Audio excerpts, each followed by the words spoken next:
Goeiemôre vriende en baie welkom by ons oordenkings op hierdie Vrydagoggend wat by ons skielik 'n koeler Vrydagoggend is. Nou hier by ons is baie aan die gebeur. Onthou môre middag om 4:00 het ons die spitete daar in Mooi Rivier. As daar iemand is wat dalk nog dringend 'n kaartjie wil hê, asseblief kontak vir my. Dit gaan 'n ongelooflike lekker kuiergeleentheid wees. Maar vriende, verder gaan ons nou aan met Johannes 1 en vanaf vers 15. Nee, ons kom agter dat Johannes is diep gelaai met baie betekenisse. So baie fyn is. Ons is net met hoofstuk 1 nog besig en ons het al die ongelooflikste goed gehoor en geleer. Interessant net, wanneer ons nou Johannes lees, gaan jy moet agterkom reg deur Johannes, hoe sterk loop die tema van waarheid. Nou, in Johannes het waarheid ook altyd 'n verwysing na Jesus. Onthou dit so in jou agterkop, daar's altyd half 'n skynsverwysing. As jy die woord waarheid hoor, dan het dit 'n verwysing na Jesus. Reg, kom ons lees. Johannes 1 vanaf vers 15. Johannes getuig oor hom en roep uit: Hy is die een van wie ek gesê het, hy wat na my kom, is my voor, omdat hy die eerste was. Uit sy volheid het ons almal genade ontvang. Ja, genade op genade. Want die wet is deur Moses gegee. Die genade en die waarheid het deur Jesus Christus gekom.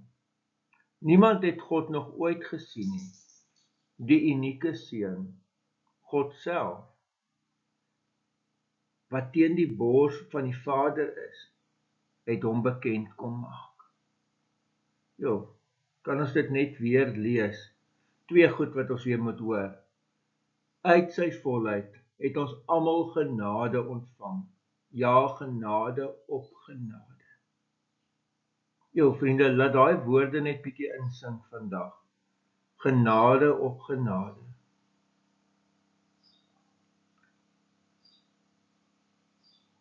Ons het hierdie genade by God ontvang.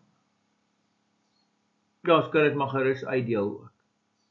En dan, niemand het God nog ooit gesien nie. Die unieke seun, self God, wat teen die bors van die Vader het hom bekend kom maak. Alles wat ek en jy eintlik van God weet, alles wat ons van die Vader weet ons omdat Jesus dit kom bekend maak het, sê Johannes. En hy sê wel, niemand het hom nog ooit gesien voor nou nie. Niemand het eintlik presies geweet voor nou nie. Maar Jesus het dit kom doen. Hy het God aan my en jou kom bekend maak. Hy het vir ons kom wys wie God regtig is.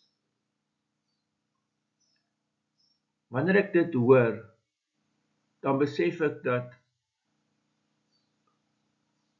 mense het prentjies in hulle kop oor wie God is.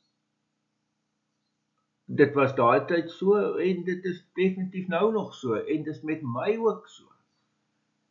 Maar ek moet toelaat dat dit wat die Here Jesus kom openbaar het, dat dit my prentjie van wie God is verander.